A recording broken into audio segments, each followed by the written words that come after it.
여기 미국 캘리포니아 주립대학교 로스앤젤레스 캠퍼스에서 중국인 무리가 세계 각지에서 온 학생들에게 한국은 중국이 콧바람만 불어도 폐허가 될 거라며 한국을 욕되이 하고 있습니다.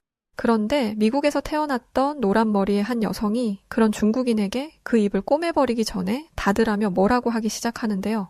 한국인도 아닌 미국에서 태어난 이 여성은 대체 왜 한국을 대변하여 중국인들에게 쓴소리를 날렸던 것일까요? 그럼 오늘 사연 시작해 보겠습니다.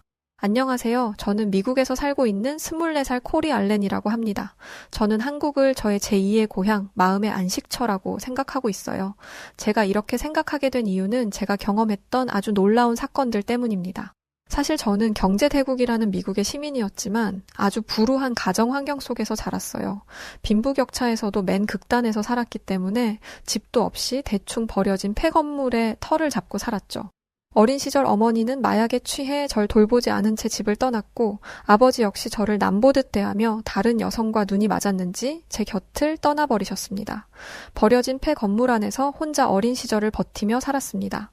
그래서 성인이 되기 전부터 무료 급식소에서 음식을 받아 먹으면서 살았는데요. 그런데 어느 날 그나마 제가 지낼 수 있었던 폐 건물이 개발되면서 저는 그 건물에서 도망치듯 나와야 했었어요. 17살 나이로 갈 곳도 없이 거리를 다녔었고 세상 모든 것이 무서웠습니다. 사람을 마주하는 것도 저의 두려움의 대상이었어요. 저에게 노숙 생활은 무척이나 힘들었습니다. 어린 여성인 저는 삶이 고단했습니다. 지옥 같은 삶 속에 몇 차례 지내던 곳을 옮기면서 정말 별의별 일을 다 겪었습니다. 무료 급식을 받은 것을 다른 노숙자들에게 빼앗겨 쓰레기통을 뒤지는 일도 허다했죠. 그러던 중 어떤 한 단체의 사람들이 제가 지내던 곳으로 와서 매주 한 번씩 음식과 생활용품을 주었어요. 저는 매우 가난한 동네에서 나고 자라서 동양인을 한 번도 본 적이 없는데 저에게 음식을 나눠준 사람들은 미국에 와서 살고 있는 한국인이었습니다. 지금이야 한국이라는 나라에 대한 존재를 알고 국적과 생김새, 기본 지식들을 익혀 알지만 그때는 낯선 검은 머리를 한 사람들이 그냥 다 같은 미국인인 줄 알았어요. 나라에 대한 개념도 없었으니까요. 학교를 제대로 다녀본 적도 없었기 때문에 한국이라는 나라가 어디에 붙어 있는지도 몰랐고 그냥 딱 하나 확실하게 인지했던 것은 그 검은 머리 사람들이 저에게 먹을 것과 마실 것을 준다는 것이었죠. 그 한국인들은 저에게 덮는 이불을 주었고 필요한 것은 없는지 물어보았습니다. 부모에게도 받아본 적 없는 따뜻한 관심이었다 보니 당황스러움을 넘어 그냥 두려움이 세차게 느껴졌어요. 사람이 무서웠습니다. 제가 본 그 한국인들의 검은 머리카락에는 윤기가 흘렀고 피부에도 번쩍번쩍 광이 났는데 이런 사람들이 저에게 왜 이런 호의를 베푸는 건지 몰랐고 분명 다른 어두운 이유가 있을 거라고 생각했거든요. 솔직히 그런 호의를 받았으면 감사한 마음을 가져야 하는 게 옳습니다. 하지만 부끄럽게도 저는 그러지 못했어요. 어렸을 때 부모님에게 세뇌당하듯이 어렴풋 들은 말이 떠올랐죠. 외국에서 온 놈들 때문에 우리가 이렇게 먹지도 못하고 불쌍하게 사는 거다. 저놈들이 없었다면 우리가 일할 곳은 더 많았을 거다. 라면서 늘 검은 머리를 한 사람들을 볼 때면 심한 욕설을 하곤 했었던 기억 말이죠. 이 생각이 들자 저는 저를 돌봐주고 먹을 것을 준 한국인들이 더 무섭고 싫게 보였습니다. 일부러 욕설을 섞은 심한 말을 하기도 하고 팔다리를 휘두르며 반항을 하기도 했어요. 솔직히 이렇게 하면 그 검은 머리 한국인들이 본성을 드러내고 저에게 욕을 하거나 저를 떠날 거라고 생각했습니다. 하지만 한국인들은 그렇게 하지 않았고 저를 끝까지 도와주려고 했어요. 하루는 한국인들 앞에서 그들이 가져다준 물건을 발로 뻥 차버렸는데 저와 같은 처지에 있던 다른 노숙자들이 참다 못해 달려와 대체 무슨 짓이냐며 저에게 화를 냈습니다.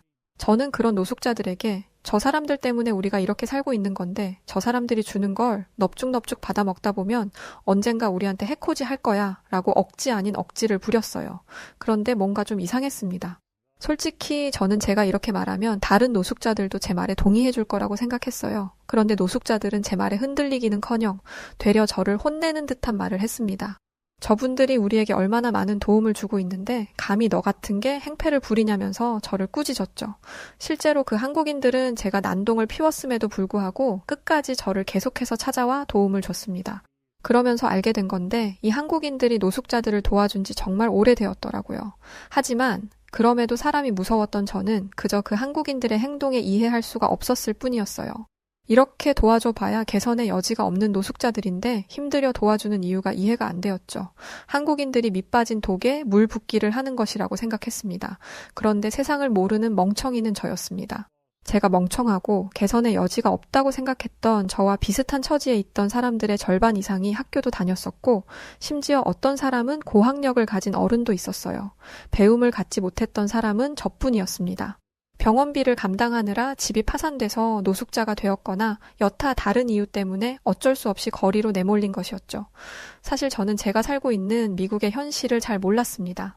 한국인들은 저보다 더 미국에 대해 잘 알고 있었어요. 그래서 노숙자들을 도왔던 것입니다. 저는 조금씩 한국인들에게 마음을 열게 되었고, 제가 아는 세상이 다가 아니라는 것을 인정하게 되었습니다. 얼마 뒤 제가 한국인들에게 진심으로 감동했던 일이 생겼습니다. 제가 있던 거리에서 매일 밤 총소리가 난 것이죠. 경찰들은 부촌 위주로 순찰을 했고, 이런 동네에서 총소리가 나는 건 흔한 일이라며 순찰 횟수를 몇 번 늘려준 것 외에는 다른 것을 하지 않았습니다. 모두가 두려움에 떨고 있던 때 한국인들이 이 소식을 알게 되었어요. 솔직히 한국인들이 이것까지는 어떻게 해주지 못할 것이라고 생각했습니다. 그런데 그날 밤 한국인들은 자동차를 타고 저희가 있는 곳으로 왔습니다. 해가 뜰 때까지 교대로 동네를 순찰하며 저를 비롯한 어려운 미국인들을 도와주는 역할을 해준 것이죠. 게다가 한국인들이 직접 미국 경찰에 강력하게 항의해준 덕에 매일 총을 쏘는 사람을 검거할 수 있었습니다. 솔직히 먹는 걸 챙겨주는 건 그럴 수 있다고 쳐요. 그런데 이렇게까지 저희를 보호할 이유는 없습니다. 저는 한국인들이 대체 왜 이렇게까지 하는지 진심으로 궁금해졌어요. 그래서 매번 저를 찾아오는 한국인 아주머니에게 물었습니다. 대체 왜 이렇게까지 하는 거냐고 말이죠. 그런데 그 한국인 아주머니의 입에서 나온 말은 저를 포함한 어려운 환경에 있던 어려운 삶을 살던 미국인들을 깜짝 놀라게 만들었습니다. 과거에 한국에서는 6.25 전쟁이라는 게 있었답니다. 많은 미국인들이 그 전쟁에 참전했다고 했었고, 한국인들은 미국을 포함해 6.25 전쟁에 참전해준 군인들에게 큰 감사함을 가지고 있다고 합니다. 한국인들은 미국에서 각각 한인회라는 것을 조직했는데, 이런 한인회에 한 가지 소식이 전해졌다고 하더라고요.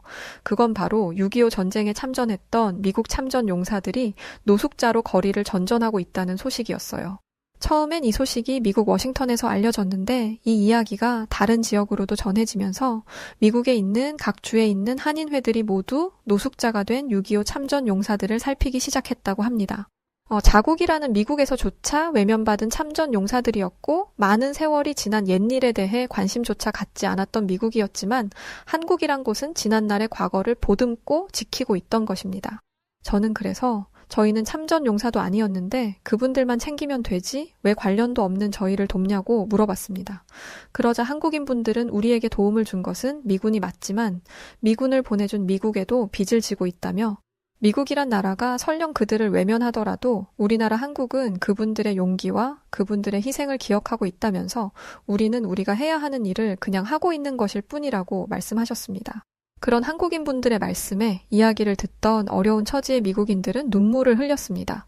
자국인 미국에서 버림받은 사람들이 한국인들의 따뜻한 마음에 어려움을 극복할 수 있었죠. 한국이라는 나라는 얼마나 위대한 국가일까요? 궁금했습니다. 저는 한국인들의 모습을 보면서 정말 많은 것들을 느꼈고, 한순간이라도 한국인 분들이 우리에게 해코지를 할 것이라는 생각을 했던 저의 생각을 반성했어요. 그때 한 한국인 아주머니께서 저에게 다가왔습니다. 어린 소녀가 이런 곳에 방치된 채 있었던 게 마음에 걸리셨는지 저에게 다가와 제 또래 딸을 키우고 있다며 저의 이야기를 물어보셨어요. 쭈뼛대던 저의 어깨에 손을 올리시고는 따뜻한 미소로 제 눈을 바라봐 주셨습니다. 지난날 저의 과거에 대해서 한국인 아주머니께 말씀드렸고, 저의 과거 이야기를 들은 아주머니는 눈물을 흘리시며 저를 꼭 안아주셨습니다. 그리고는 미국에서 사회복지사로 일하고 있는 재미교포 세라 씨를 소개해 주었습니다. 세라 선생님께서는 저를 씻기고 먹여주는 걸로도 모자라 배움을 갖지 못한 저에게 공부까지 시켜주겠다고 하셨어요. 학교를 제대로 다녀본 적 없던 저는 용기를 내서 세라 선생님의 말씀에 따랐습니다. 세라 선생님의 집에서 지내며 어느 정도 생활이 안정되자 선생님은 저에게 한국으로 가보는 게 어떻겠냐고 말했어요. 세라 선생님은 저에게 굉장히 뜻밖의 말씀을 해주셨어요. 가슴이 철렁 내려앉는 것 같았습니다. 자신에게도 원래 저와 비슷한 또래의 아이가 있었다고 합니다. 한국에 지낼 때 남편이 교통사고로 세상을 떠나고 혼자 아이를 키웠는데, 남편을 잃고 많이 힘들어하던 저의 모습을 옆에서 지켜보던 부모님이 미국에서의 삶을 제안하셨대요. 손녀는 우리가 잘 돌보고 고등학교 졸업하면 미국으로 보내겠다며, 미국에 가서 다른 환경에서 살다 보면 마음이 안정이 될 것이라면서 부모님께서 많이 도움을 주셨었다고 합니다. 그런데 정말 충격적인 사건은 여기에서 일어났다고 했었는데요. 바로 세라 선생님의 부모님께서 돌보던 손녀가 아버지를 따라 교통사고로 세상을 떠나게 되었다는 이야기였어요. 그러면서 세라 선생님은 눈물을 보이셨습니다. 자신의 딸을 키워주셨던 세라 선생님의 부모님 분들께서도 많이 힘들어하시고 계신다고 하셨죠. 그러다 지금의 저를 만나게 되었던 것이었고, 한인의 활동이 빈번한 자신이 저를 돌보는 게 부족할까 싶어서 소식을 부모님께 전했다고 합니다. 사실 매일같이 총격 전에 밤이 되면 불량한 사람들이 거리를 판치는 이 미국이라는 도시에서 부모도 없이 어린 소녀가 홀로 지낸다는 것이 매우 위험하다고 생각했다고 합니다. 물론 자신이 돌보면 그만이었겠지만 저를 혼자 두고 집을 비워야 하는 일들이 많았어서 한켠으로 불안한 마음이 늘 있었다고 해요. 그래서 한국에 계신 자신의 부모님께 이 소식을 전했고 세라 선생님의 부모님께서는 하늘에서 보내준 손녀라며 만나게 해달라고 했대요. 이런 이유로 저는 태어나 난생 처음 비행기를 타고 한국이라는 나라에 가게 되었습니다. 당연히 세라 선생님께서 함께 한국에 와주셨었어요. 비행기를 태어나 처음 타봐서 긴장되고 떨렸습니다. 한국에 도착해서 공항에 내렸는데 그때를 회상해보면 제가 꿈을 꾸고 있는 건가 싶을 만큼 한국의 공항은 먼 우주에 있는 다른 행성의 나라 같은 기분을 느꼈습니다. 환하게 밝히고 있는 조명 위로 고개를 높게 들어야 볼 수 있었던 엄청나게 높았던 천장과 반짝반짝 빛이 나던 대리석 바닥, 그리고 사람들의 좋은 향기까지 대체 이게 현실인지조차 모를 만큼 너무 놀랐던 기억이 생생합니다.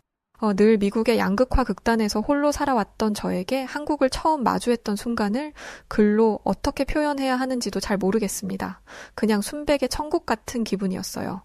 세라 선생님과 짐을 찾고 공항에 있던 많은 사람들을 보게 되었습니다. 이 공간에 있는 사람들 대부분은 한국인일 거고 직원들도 한국인일 텐데 이 중에는 그 누구도 저희 미국에서처럼 가난해 보이는 사람은 없었습니다. 로비에서 한 노인분들을 만나게 되었는데 세라 선생님의 아버지와 어머님 분들이셨습니다. 제가 아는 한국어라고는 고작해야 세라 선생님께 배운 안녕하세요와 감사합니다가 전부였는데 다행히 할아버지 할머님은 영어를 잘하셨어요. 보자마자 할머님께서는 저를 꼭 안아주시더니 먼 길 고생했다며 인사해 주셨습니다. 할아버지께서도 여기까지 오느라고 수고했다며 환영한다고 말씀해 주셨습니다. 그렇게 저는 세라 선생님과 세라 선생님의 부모님이 지내시고 계신다는 서울로 향하게 되었어요. 그곳에서 보름을 함께 지냈는데요.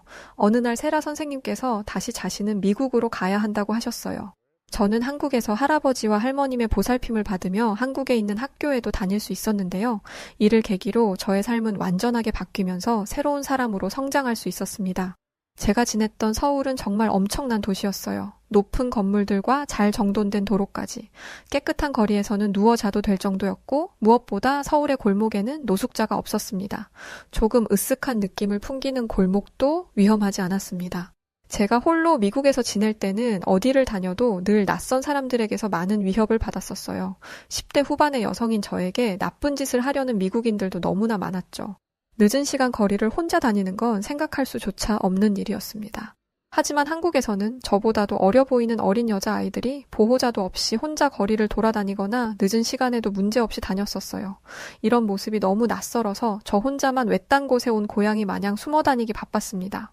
할아버지와 할머니의 사랑을 받으며 어느 날은 한국에 있는 어느 한정식 집을 간 적이 있습니다. 들어가 보니 한 상에 엄청나게 많은 종류의 음식이 놓여 있더라고요. 그리고 수프 같은 것도 있었습니다. 한쪽에는 밥도 있었고요. 이것들을 하나하나씩 순서대로 먹어야 하는지, 어떻게 먹어야 하는지 감도 안 잡혔습니다. 물론 미국에서 한국인 아주머니 분들께서 해주신 한국 음식을 먹어본 적은 있었지만 이렇게 종류가 다양할 줄은 상상하지 못했습니다. 할아버지께서 얼른 먹으라고 하셔서 수프를 떠먹었는데 너무 맛있었어요. 고기 같은 게 들어가 있고 희면서 투명한 무언가가 섞여 있는데 정말 너무 맛있었습니다. 할아버지는 따뜻한 미소를 저에게 보여주시면서 이건 한국에서 뭇국이라고 하는 거라고 말씀해 주셨는데요. 몸에 아주 좋은 국물이라면서 이야기해 주셨어요.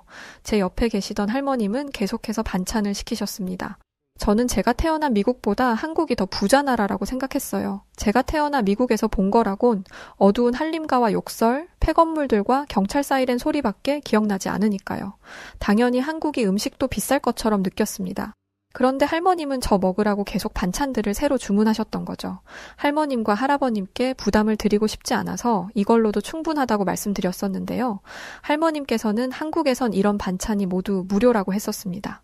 이렇게 훌륭한 반찬들이 무료라니 전 너무 놀랬었어요. 미국에선 물조차도 돈을 내고 사 먹어야 할 정도인데 그때 당시에 진짜 속으로 너무 놀랬었어요. 뭐 지금이야 거의 한국인이 다 돼서 익숙하지만 말이죠. 할아버님과 할머님께서는 저를 친 손녀처럼 아껴주셨습니다. 평일이면 늘 학교에 갈 수 있게 준비물도 챙겨주셨고 학교를 마치고 오면 할머님은 맛있는 간식도 만들어주시고는 하셨어요. 그러던 어느 날이었죠. 미국에서 한국으로 오면서 제 삶이 바뀌었던 것처럼 제 삶이 또 한 번 변화를 맞게 되는 순간을 마주하게 되었습니다. 햇살이 기분 좋게 내리쬐는 주말이었어요. 저는 할아버님과 할머님의 손을 잡고 서울에 있는 경복궁을 가게 된 적이 있습니다. 두 분께서는 한국의 전통 문화들도 배워야 한다며 과거에 왕이 살았다던 경복궁에 데려가 주셨는데요. 도심 속 가운데 자리 잡고 있던 과거 한국의 궁이었다는 경복궁의 모습은 정말 이색적이었고 새로운 심장 떨림이었습니다. 또한 그곳에서 저는 처음 한복이라는 의류를 만나게 되었습니다. 곱디 고운 파스텔 톤의 색상을 가졌던 한복은 저에게 정말 충격 그 자체였는데요.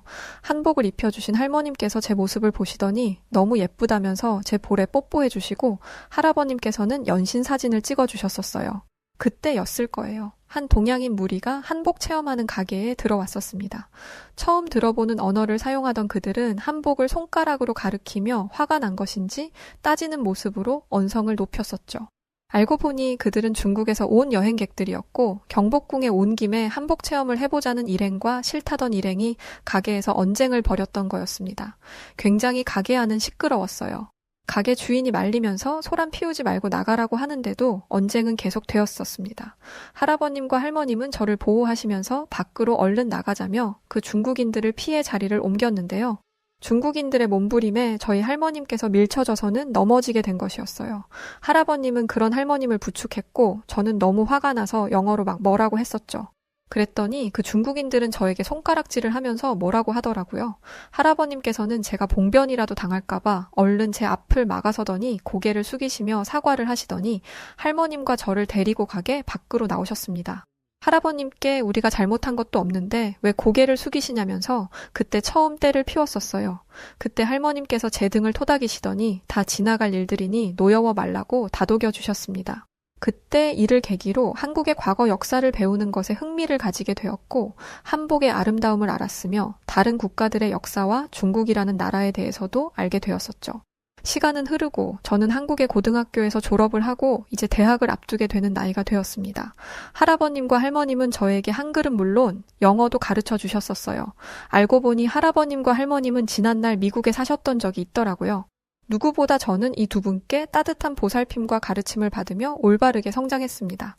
하지만 두 분께서는 어느 날 저를 불러 이런 이야기를 하셨습니다. 이제 대학을 가야 하는 나이가 되었다며 세라에게 이야기를 해뒀다면서 미국에 있는 대학에 가게 될 것이라는 이야기였죠. 그 말씀에 사실 저는 당시에 너무 서운했었어요. 할아버님과 할머님과 헤어지고 싶지 않았었거든요.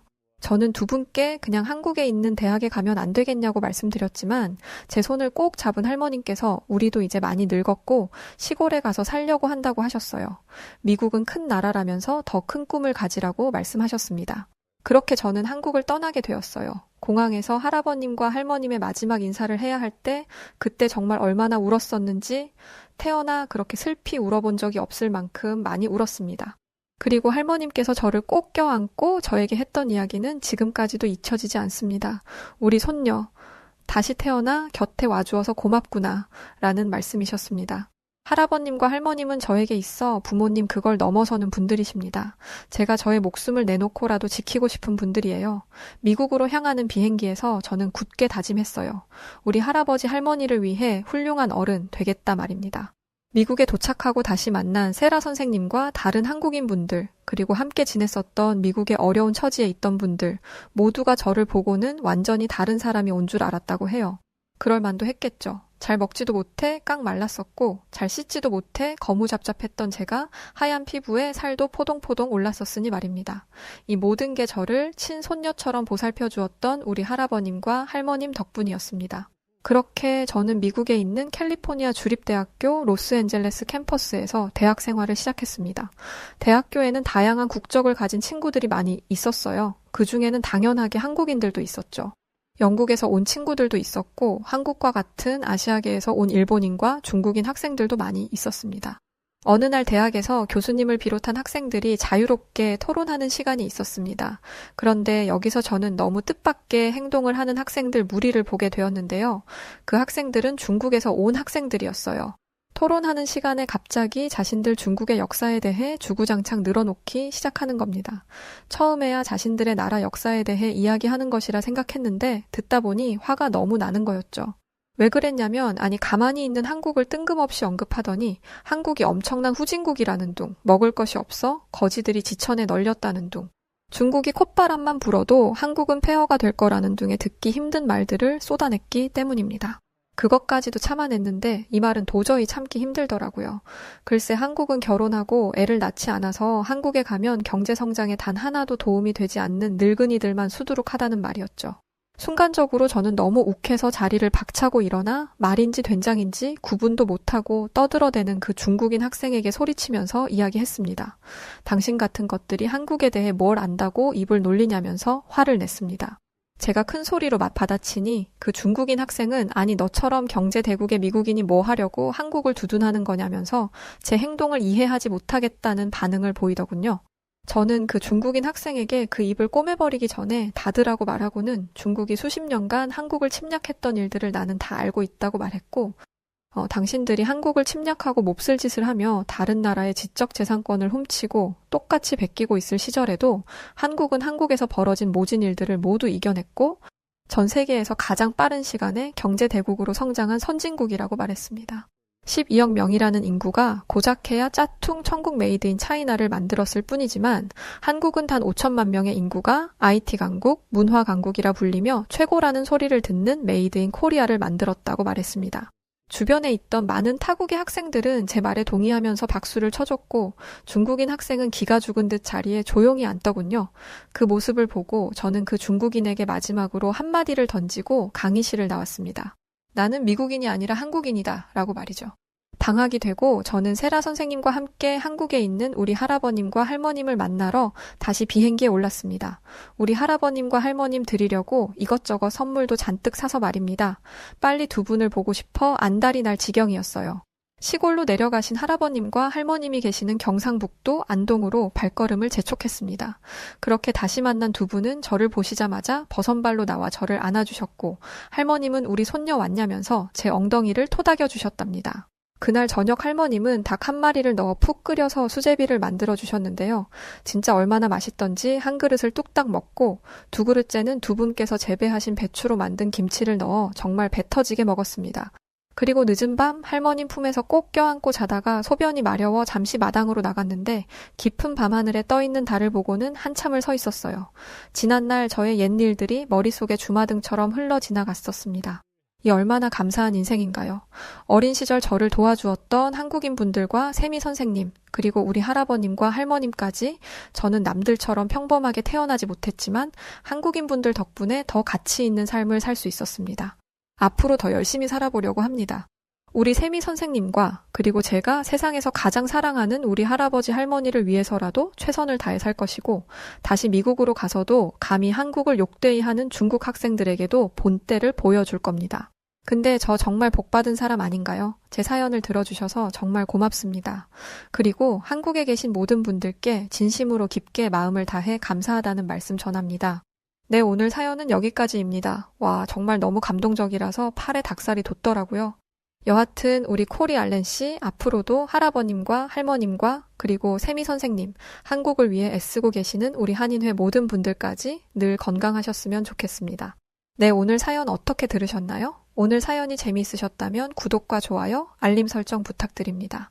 그럼 지금까지 다양한 사연들을 들려드리는 여우튜브 송은지였고요. 영상 끝까지 시청해주신 모든 분들 고맙습니다. 감사합니다.